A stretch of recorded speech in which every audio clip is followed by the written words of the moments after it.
তখন আমার রান্নাবান্না একেবারেই করতে ভালো লাগে না, আমি ঝটপট এই রান্নাটা করি, আর খেতেও কিন্তু ভীষণ সুস্বাদু হয়। আসসালামু আলাইকুম everyone, welcome to Mampi's kitchen.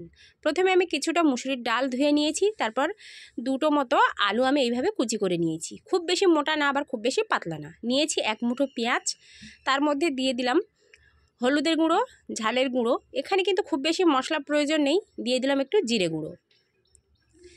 এবারে দিয়ে দিলাম 2 থেকে 3টে মতো কাঁচা লঙ্কা চেরা, দিয়ে দিলাম আদা আর রসুন বাটা আর একটু সয়াবিন তেল, তোমরা চাইলে এখানে সরিষার তেলটাও ব্যবহার করতে পারো। এবারে এটাকে খুব ভালো করে হাতে মাখিয়ে নেব। প্রথমে পেঁয়াজটা খুব ভালো করে মেখে নেব, যাতে করে পেঁয়াজটা থেকে একটু পানি বেরিয়ে আসে আর একদম নরম হয়ে যায়। এখানে কিন্তু অর্ধেক রান্নাটা বলতে পারো হাতেই করে নিতে হবে, তো খুব সুন্দর করে আমি হাত দিয়ে সময় নিয়ে একটু মেখে নিচ্ছি। আর তার আগে বলে রাখি, তোমরা আমার ইউটিউব চ্যানেলে যদি নতুন বন্ধু হয়ে থাকো প্লিজ চ্যানেলটা সাবস্ক্রাইব করে রাখবে, আর ফেসবুক পেজ থেকে দেখলে পেজটাকে ফলো করে পাশে থাকবে এরকম নিত্য নতুন রেসিপি পাওয়ার জন্য। এরকম আরও সুন্দর সুন্দর অনেক রেসিপি আছে আমার পেজে, তোমরা চাইলে সেগুলো দেখে নিতে পারো। তো দেখতেই পাচ্ছ খুব সুন্দর করে সময় নিয়ে কিন্তু এটা আমি হাতে মেখে নিয়েছি। তারপর এখানে অল্প পরিমাণে একদম পানি দিয়ে দেব।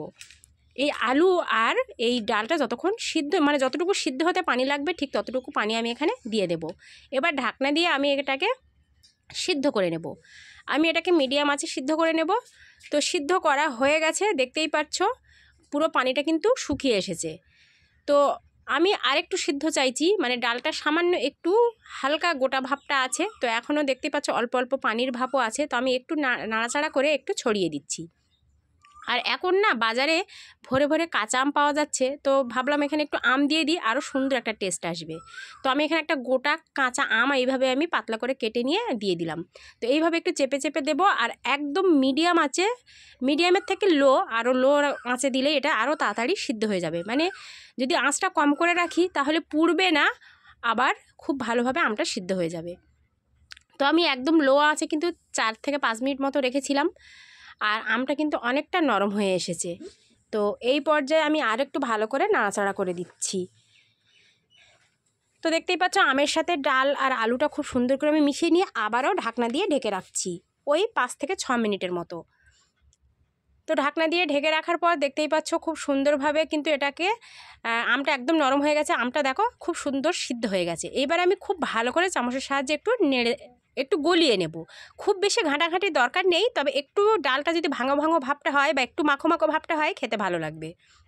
তো এই পর্যায়ে পরিমাণ মতো আমি পানি দিয়ে দেবো।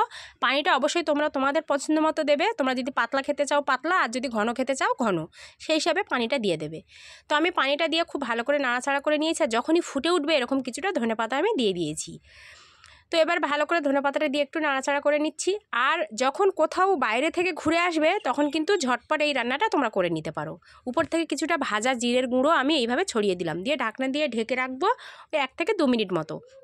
1 থেকে 2 মিনিট পর তোমাদেরকে আমি দেখাচ্ছি কতটা সুন্দর হয়েছে, আর একদম ঘন থকথকে, আর খেতে দুর্দান্ত টেস্ট।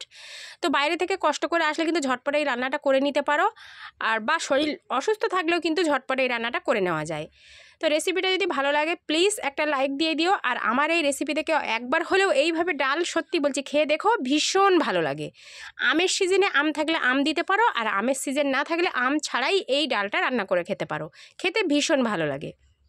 তো এই পর্যায়ে কিন্তু আমার ভালোভাবে আমি একটু ফুটিয়ে নিয়েছি, তো গ্যাসটা অফ করে দিয়েছি। আর এই দেখো আমি তোমাদের ফাইনাল লুকটা একটু দেখাই, কতটা থকথকে ব্যাপারটা। আমি এটা থকথকে করেছি, তোমরা চাইলে একটু পাতলাও করে নিতে পারো। গরম ভাত রুটি সব কিছুর সাথে খাওয়া যায়, খেতে কিন্তু দুর্দান্ত টেস্ট হয়। তো রেসিপিটা ভালো লাগলে প্লিজ প্লিজ একটা লাইক করে দিও, আর একটু বন্ধুদের মাঝে শেয়ার করে দিও জানার জন্য। এই পর্যন্ত, আল্লাহ হাফেজ।